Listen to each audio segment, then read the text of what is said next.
Shalom, Bapak Rudi Silitonga, selamat malam. Tuhan Yesus memberkati. Saya ada sebuah pertanyaan, Pak. Apakah doa yang sungguh-sungguh kita panjatkan kepada Tuhan dan berkenan kepadanya dapat mengubah atau membatalkan ketetapan firman Tuhan? Seperti contoh dalam kisah Hizkia yang sakit keras di dalam 2 Raja-Raja 20, Nabi Yesaya datang kepadanya membawa firman Tuhan dan berkata, "Engkau akan segera mati dan penyakitmu tidak dapat disembuhkan." Namun, Hizkia berdoa kepada Tuhan dan meminta belas kasihan Tuhan sampai ia menangis. Pada akhirnya, Tuhan mendengar suara Hizkia, mendengarkan doanya, dan Tuhan menyembuhkan penyakitnya, lalu menambah umurnya 15 tahun lagi. Apakah doa dapat membatalkan atau mengubah firman ataupun ketetapan Tuhan? Terima kasih, Amang. Shalom.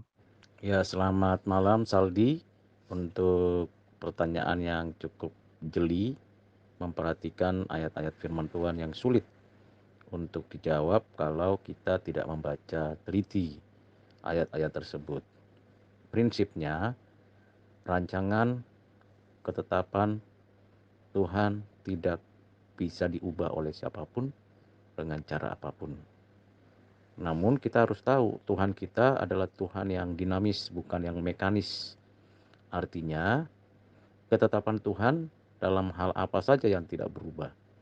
Tentu dalam hal penciptaan, pemeliharaan, dan penebusan. Tentu dalam hal penebusan orang-orang pilihan dan penebusan yang dikerjakan oleh Kristus. Kita tahu bahwa seluruh peristiwa yang ada di alam ini dalam kendalinya, dalam kedaulatannya, termasuk umur manusia. Itu prinsip dasar yang perlu kita ketahui. Tuhan dapat intervensi dengan bebas mengerjakan apa saja tanpa bertentangan dengan ketetapannya. Ketetapan yang tadi sudah disebutkan di awal, yaitu penciptaan, providensia, dan penebusan. Berkaitan dengan Raja Hizkia yang diberikan suatu peringatan atau suatu informasi ilahi oleh Nabi Yesaya. Di dalam kitab Dua Raja-Raja dan kitab Yesaya 38 dituliskan memang bahwa Raja Hizkia akan segera meninggal karena sakitnya. Akan segera meninggal bukan berarti hari ini atau besok. Ini memang suatu pernyataan yang jelas-jelas tidak ditentukan hari, bulan, tahun, tapi akan segera meninggal. Karena memang pada saat itu Raja Hizkia sedang sakit. Nah, kata segera akan meninggal itu menjadikan Hizkia takut dan ingin menunjukkan kepada Tuhan bahwa ia setia. Tuhan tahu apa yang diinginkan Raja Hizkia itu. Tuhan tidak kaget dengan permintaan Raja Hizkia untuk dipulihkan, disembuhkan. Dan Yesaya hanya menyampaikan pesan Tuhan. Tetapi kalau kita baca di paralel kisah itu di dalam 2 Tawarik, kita tahu bahwa justru Raja Hizkia itu ternyata setelah disembuhkan malah sombong, angkuh, meninggalkan Tuhan. Nah, doa tidak mengubah apapun dan tidak memperbaharui apapun. Yang mengubah itu Tuhan. Respon kita terhadap apa yang Tuhan berikan itu ada dua, yaitu bersyukur dan memanfaatkan kesempatan yang disediakan untuk hidup makin benar, makin baik, atau bersyukur lalu menggunakan kesempatan untuk hal yang jahat. Jawaban hidup daripada Raja Hizkia 15 tahun terakhir yang Tuhan berikan ternyata tidak dimanfaatkan untuk ia hidup makin dekat Tuhan, malah makin sombong, makin jauh dari hadapan Tuhan. Segera meninggal. Nah, ini yang menjadi kesulitan untuk kita melihat karena kita melihat dalam konteks mungkin besok, mungkin lusa, mungkin minggu depan. Tapi kata segera itu bisa juga 10 tahun lagi, 15 tahun lagi. Dalam perspektif itu memang kita tahu seolah-olah doanya Hizkia itu mengubah keputusan Tuhan. Tidak demikian, ia memang segera meninggal, tapi kapan, jam berapa, tahun berapa, bulan berapa, kita tidak diberitahu di dalam Alkitab.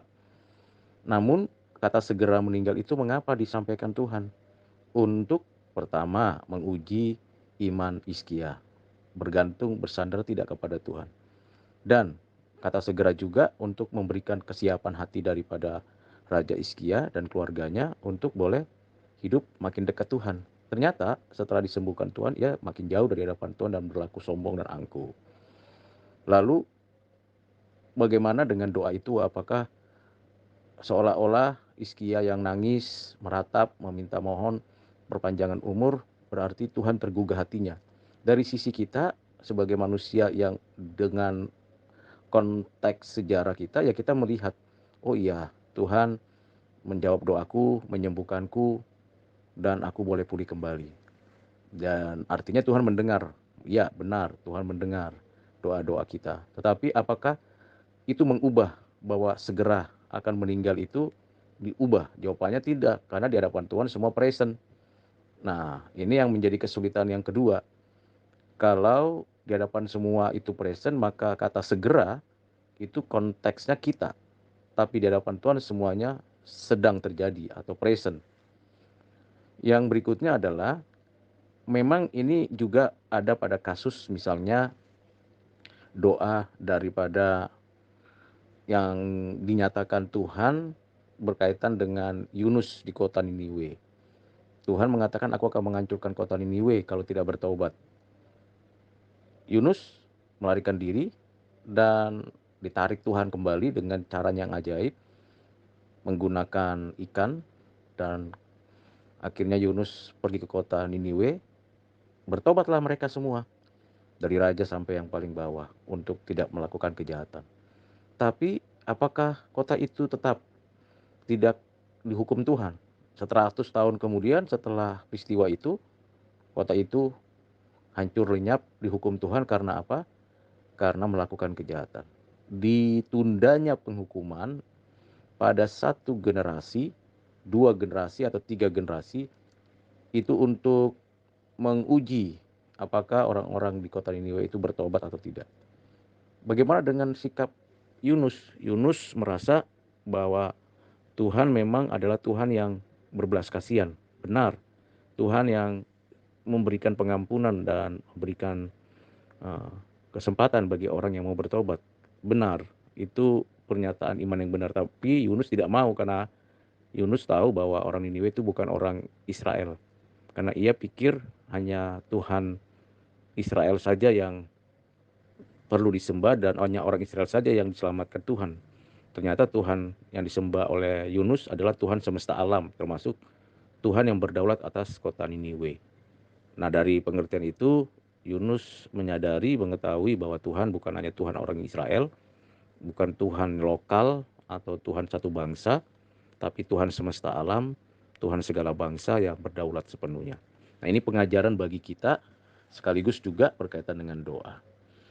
Banyak doa-doa yang sinkron dengan kemauan Tuhan, dan itu semuanya diuji, dan kita mesti perhatikan. Seperti misalnya doanya Nabi Elia untuk tidak turunkan hujan selama 3 tahun, sehingga terjadi kekeringan karena kejahatan Raja Ahab. Lalu juga berikutnya Tuhan menyatakan kehendaknya, doanya Nabi Elia diturunkan hujan. Setelah itu, setelah nabi-nabi Baal disembelih di sungai Kerit, di atas gunung Karmel, dan Tuhan menyatakan kuasanya. Jadi di sini bukan doa kita yang mengubah Tuhan, tapi doa kita itu sinkron, berkorelasi langsung atau berkorespondensi dengan rancangan Tuhan yang ada di dalam kekekalan, yang melihat segala sesuatunya dalam konteks present. Dan Tuhan memberikan kepada kita kesempatan, kalau kita disembuhkan, dipulihkan, diberikan jawaban-jawab, itu kesempatan ujian, apakah kita makin setia kepada Tuhan atau ternyata memang benar kita setia, atau kita makin jauh dari hadapan Tuhan, berarti ternyata benar bahwa kita memang tidak melakukan kehendak Tuhan. Tuhan tidak kaget dengan apa yang disampaikan oleh Raja Hizkia, tidak kaget juga dengan respon selanjutnya setelah disembuhkan, karena Tuhan Maha tahu.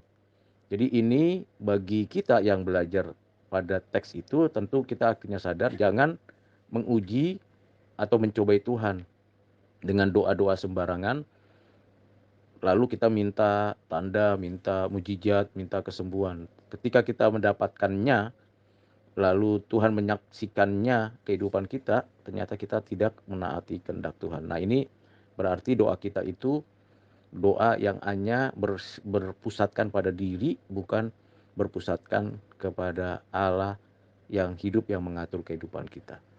Nah, semoga pengertian ini cukup tidak mudah memang, karena saya coba melihat secara menyeluruh utuh dari perspektif Tuhan, dari perspektif kisah dan teks.